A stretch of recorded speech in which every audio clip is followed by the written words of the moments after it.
The debate over the idea of a sanctuary state, the local leaders taking a stand against the proposal, and the voters who are pushing back. So this little section right here is the most crucial section. While it's beautiful, it just connects it all together. It's like Disneyland for cyclists, the new trails that allows them to share this patch of the great outdoors with Marines. We've had a moment where our goalkeeper has slipped on a surface in an away match, and it cost us the game. The evolving science of turf grass and how it affects sports at every level. KPBS Evening Edition starts right now.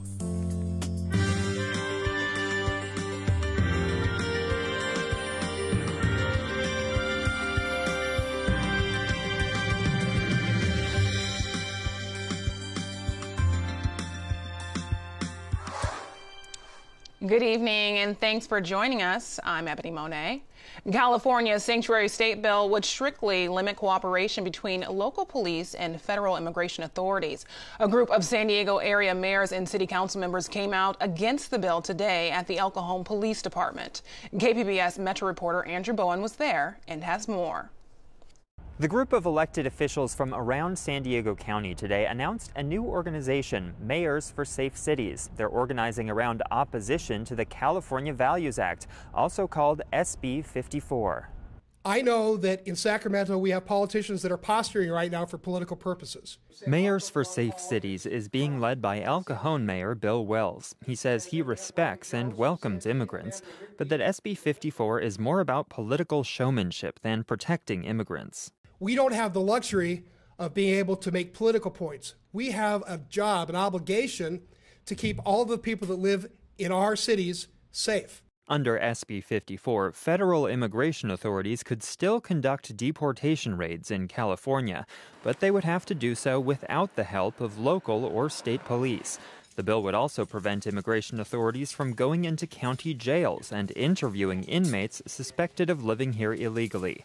The bill is one of the most defiant acts by a state legislature against the Trump administration. Shame on you! Shame on you! A handful of protesters broke into chants after the press conference was over. Elizabeth Senhen says SB 54 would make Californians safer.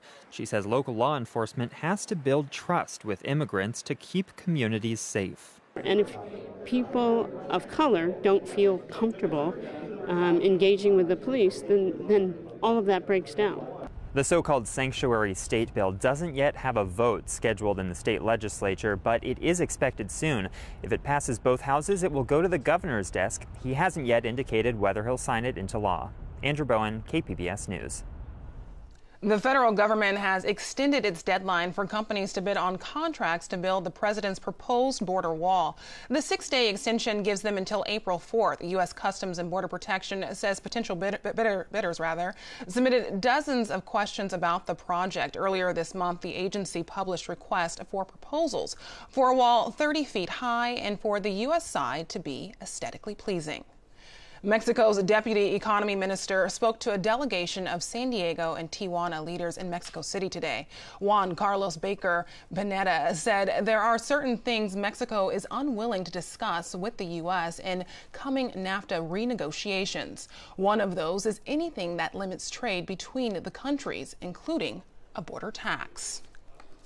I can tell you that it will be a very short discussion because in our mind that implies a regression of something that it will be so 1980s to speak about the tariffs.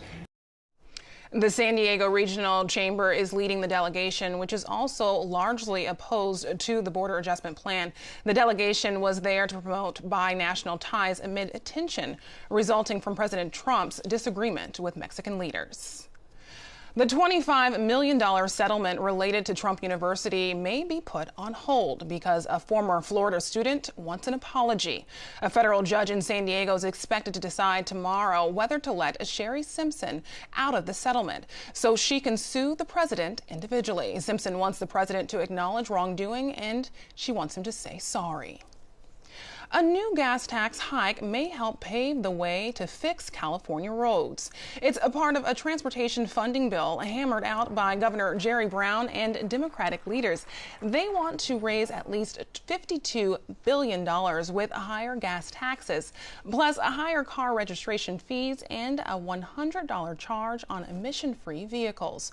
Republican lawmakers say any new revenue may be diverted from the general fund to unrelated projects. Governor Brown says the tax hike is necessary. This is like fixing the roof on your house. If you don't fix the leak, your furniture will be ruined. Your rug will be destroyed. The wood will rot. That's what it's all about. So step up and take care of business. That's what this bill is all about. Both the state Senate and Assembly chambers are expected to vote on the measure next Thursday. California lawmakers are working on a bill to prevent the state from confiscating driver's licenses for non-safety violations. Proponents say this would prevent drivers from losing their licenses just because they don't have the money to pay the fines. If you're a bad driver, drunk driver, take your license away, flush them. That's okay. But if you're poor, if you don't have the money to pay the fine, the question is, should you lose your license? A recent California study finds that over a span of 8 years, more than 4 million people had their licenses taken away because of failure to pay traffic fines. Police shut down a marijuana dispensary in Claremont Mesa today. SDPD say drug enforcement officers seized about 5 pounds of pot, various edible products, and cash. 2 employees were given misdemeanor citations for illicit sales of drugs and operating an illegal business. At least 9 other dispensaries have been shut down in the city over the past year. In recent years, the military has often led the federal government's response to climate change. Advocates around San Diego worry what will happen now that President Trump has unveiled plans to roll back Obama's climate policies. KPBS reporter Steve Walsh has been following the story. We're here at the edge of the Strand leading up to Coronado Island. The Navy has installations all along here which are in some ways endangered by climate change.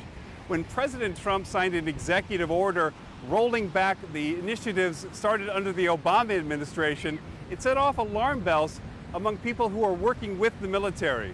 Reno Harnish is a former ambassador who just retired from the Center for Environmental and National Security at Scripps Institution of Oceanography.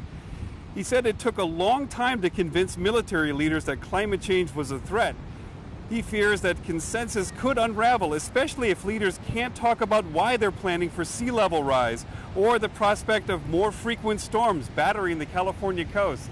I think naming the name is important, and I stress that as one of the first impacts of the loss of a unifying idea of national security and climate change. Now, some of these changes would be hard to roll back. The Marines up at Camp Pendleton are working with solar grids. The Navy is working with biofuels. Each one of these bases along here has a plan to deal with climate change. Retired Rear Admiral Len Herring now heads the Center for Sustainable Energy in San Diego. He says the military can't just deny reality. While this particular administration is backing away from the climate change industry, on a global scale, everyone is marching towards it because everyone's seeing the consequences of what's happening. People interested in climate change are putting a lot of faith in Secretary of Defense James Mattis. During his confirmation hearings, as part of his written testimony, Mattis wrote that climate change is impacting stability in areas of the world where our troops are operating today.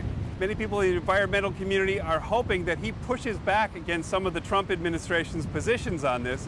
Only time will tell, though. Reporting from the Strand here, just south of Coronado, Steve Walsh, KPBS News. Students in San Diego Unified Schools are off for spring break this week, but for their parents, class is in session. KPBS education reporter Megan Burks says the district is launching a program to teach parents classroom tricks they can use at home. It's called High Impact Home Strategies. The district is rolling out materials and videos with tips from teachers on how parents can make story time at home do double duty. We tell our parents to do more homework with their children or spend time reading with their children. But the actual strategy around how to develop high comprehension levels in reading aren't actually shared or taught to the parents. And so that's exactly what the high impact home strategies are. One is to ask questions that elicit critical thinking before, during, and after reading a book. The how-tos will be available on the district's website and in city libraries and community college childcare centers. Megan Burks, KPBS News. Advocates of a San Diego soccer stadium proposal have gathered more than 100,000 signatures, forcing the city council to act. Now council members can approve it or let the public vote on it. Developers say the new venue could also be home to SDSU's football team. The plan creates a river park and new businesses. The stadium would be built at the site of the Q in Mission Valley. Supporters say it will keep taxpayers happy. We're talking about $2.8 billion annually in economic impact. We're talking about 26,000 permanent jobs. That's beyond the construction jobs. And all of this without a dime of taxpayer dollar going into it. The Major League Soccer organization will select host cities this fall, but if San Diego wants to be picked, they'll need a stadium first. Death Valley National Park is missing some of its ancient fossilized footprints. Scientists reported the theft to rangers on Tuesday. They were there to document the fossils. The National Park Service is offering a $1,000 reward and have posted photos of people who may have information about the theft. The fossils formed 3 to 5 million years ago after animals walked across what was once a muddy lake shore. The park is located across California and Nevada.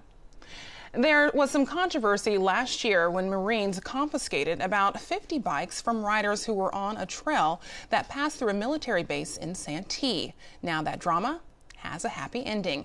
The Marines and the riders have worked out a solution to allow bikes on the trail. KPBS reporter Claire Tragesser has the story.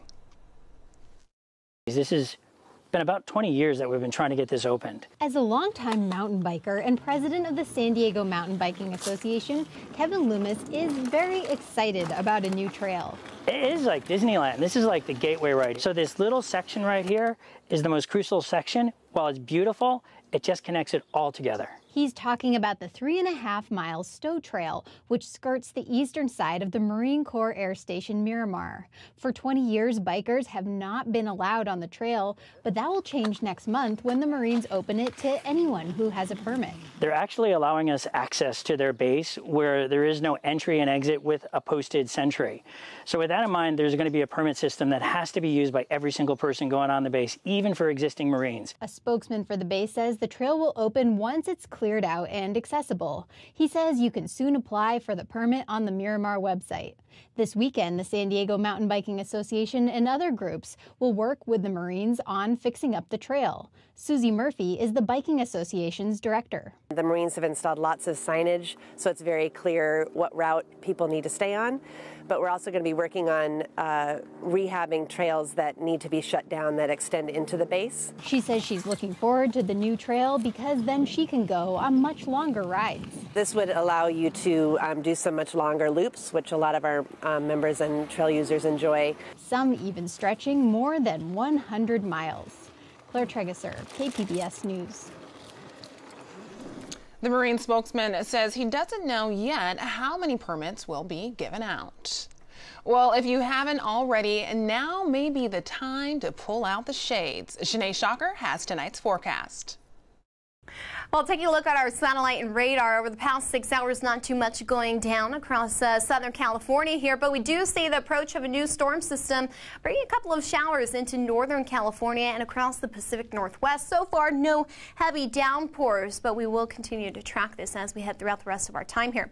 Further inland, out towards areas of the eastern Four Corners, we do see that area of low pressure continuing to cause quite a bit of issues across the south central states with severe thunderstorms. A look at our area here, though, very different story. It's pretty calm out there, not too much going on. We've seen beautiful sunny skies, and we'll continue to see that in throughout tomorrow. For tonight, mostly clear. You can look up, especially if you're outside of the city. Get a nice view of those stars. 57 degrees for your low tonight here in the metro area.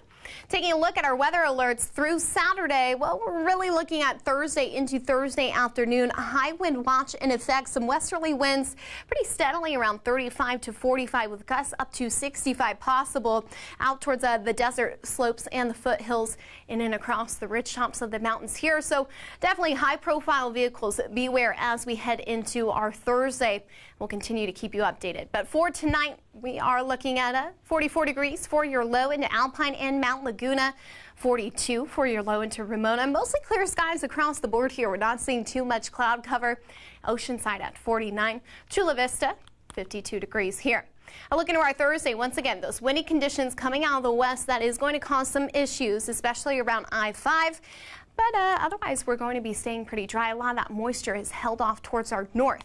Into this weekend, warmer weather on the way. We'll be sitting under a ridge as this next storm moves in across the south central states, bringing quite a bit of wet weather there. Once again, we're seeing beautiful sunny skies here for the weekend. Going to be cooling off into our Saturday, then a slow warm up into our Sunday. But outside of that, for the coast, well, we're looking at mostly sunny skies across the board here. 68 degrees as you head back to work next week on Monday. Going to stay dry. Overnight lows not too bad either. Just a light jacket should keep you nice and comfortable. Inland, well, temperatures dropping into our Friday. We're at 72 degrees, partly sunny skies. But the weekend, well, we will see beautiful amounts of sunshine temperatures in those mid to upper 70s. Slight cool off into Monday as well as that cold front moves through the region. And in the mountains we go. Once again, do keep in mind of those gusty westerly winds for your Thursday. If you're traveling in high profile vehicles, cooling off into those 50s. And then into Sunday, well, sunshine and windy conditions will return for Monday. And the deserts, well, it's sunny and it's warm. Temperatures in those 80s. And that's the story for us here. For KPBS News, I'm Shanae Shocker. Activists are combating a spike in online trolling, targeting Jews, people of color, women, and immigrants. AP reporter Terry Che has the story.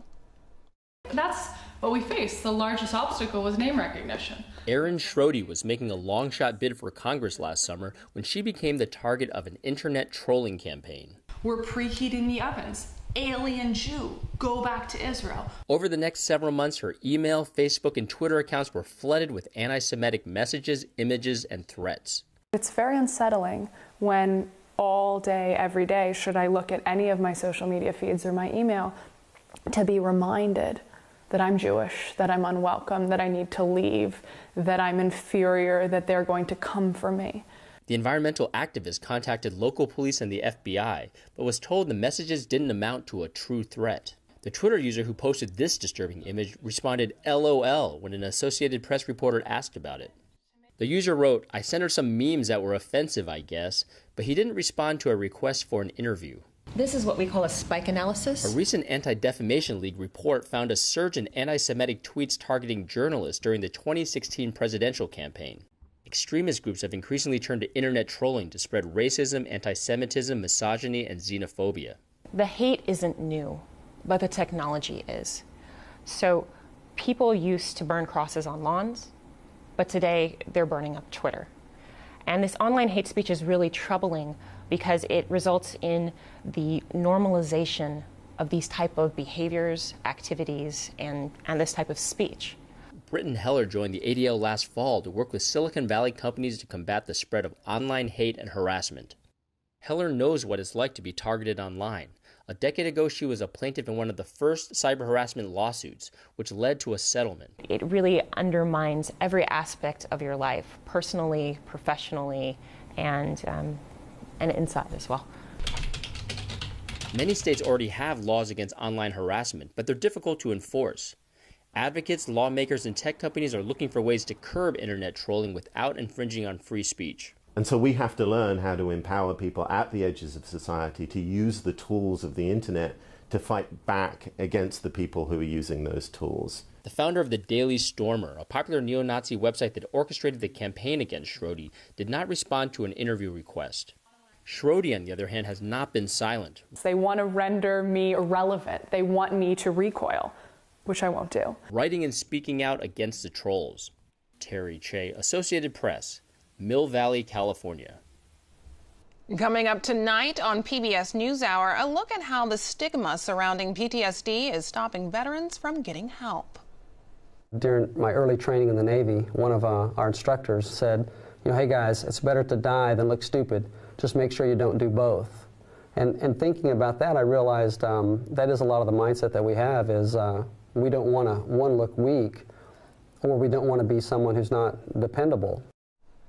Plus, how Britain's exit from the European Union is playing out. That's tonight on PBS NewsHour, starting at 7, right here on KPBS. For athletes, it can mean the difference between a win and a loss. Turf grass is an evolving science and a $60 billion industry. In tonight's SciTech report, producer Bill Hallman takes us behind the scenes of the Turf Grass Research Center in Pennsylvania. In science, few fields get more exposure. You see it every week on TV, perfect grass that puts your yard to shame. But there's more to these manicured fields than sunshine and soil. This is just the surface of a serious science and an estimated $60 billion industry. When you consider the entire Chesapeake Bay watershed, it's been estimated recently it's the largest crop in the entire watershed. There's more turf than corn, for example. You heard right. More turf than corn, roughly 3 million acres, or nearly 10% of the total land area. Pete Lanscoot is a professor of turfgrass science at Penn State, a program with roots reaching back to 1928, when a group of golf course superintendents, including a man named Joseph Valentine, asked the university to help them grow better grass. A professor named Bert Musser, who was a clover breeder, was appointed to have a half-time position in turf. So that was during the late 1920s, and the program started very slowly through the 30s, into the 40s. If you could go back to the 1950s and look at some of the grasses back then and compare them to what we have today, it's like night and day. Today, the science continues here, the Joseph Valentine Turfgrass Research Center, dedicated in 1970. It's 17 acres of bluegrass, ryegrass, fescue, and bentgrass, grass so green and so short, our photographer Tyler thought it was fake. But on a small plot in the back corner, we got an up-close look at how turfgrass science is evolving and impacting sports at every level. But before we explain this, we need to explain why the playing surface is so important to elite athletes. So we asked the defending national champs, the Penn State women's soccer team, to break it down. We always say that Penn State is the best place in the country to play college soccer, and the number one reason why is because of Jeffrey Field and the quality of the surface. We play on some other fields that they might be turf, they might be a different kind of grass, but honestly, when we play on a field like this, it's the best surface and we have our best touches and our best moments out here. We've had a moment where our goalkeeper has slipped on a surface in an away match, and it cost us the game, right? One moment, one instance can cost you a match. So often soccer games are 1-0 or 2-1, and that one goal makes all the difference in the world. For the players, performance is everything, but the glory of the game can fade in the face of injury, and that brings us back to the science. And Andrew McNitt, he's the director of the Penn State Center for Sports Surface Research. A player interacts with the surface in two ways. They either fall on it or they have a player to shoe to surface interaction. So what we want to do is look at making that field very playable, but at the same time safe. Defining a surface-related injury can be complicated, but studies dating back more than 30 years link about 20% of sports injuries to the playing surface. The most serious include sprains, broken bones, ligament damage, and concussions. To improve safety, McNitt and his colleagues are focusing on two key factors: traction and surface hardness. We look at methods in both synthetic and natural to try to make that surface softer when a player impacts that surface, so that would try to lower our chances of concussions. At the professional level, field managers across the country measure surface hardness with one of these, a Clegg Impact Hammer. It looks a little like a bicycle pump. Here's how it works. The user drops a weight, and an accelerometer measures how fast it stops. The harder the surface, the higher the score. And testing like this is mandatory in the National Football League, and it's something McNitt would like to see at all levels. We've actually heard from some administrators at high schools in the past that we don't want to know because then we're liable if we know. However, those days are almost gone. The idea that you can just put your head in the sand and pretend like these issues don't exist is rapidly becoming an old thought.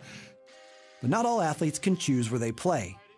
If you can't pick your field, what you put on your feet can make a big difference.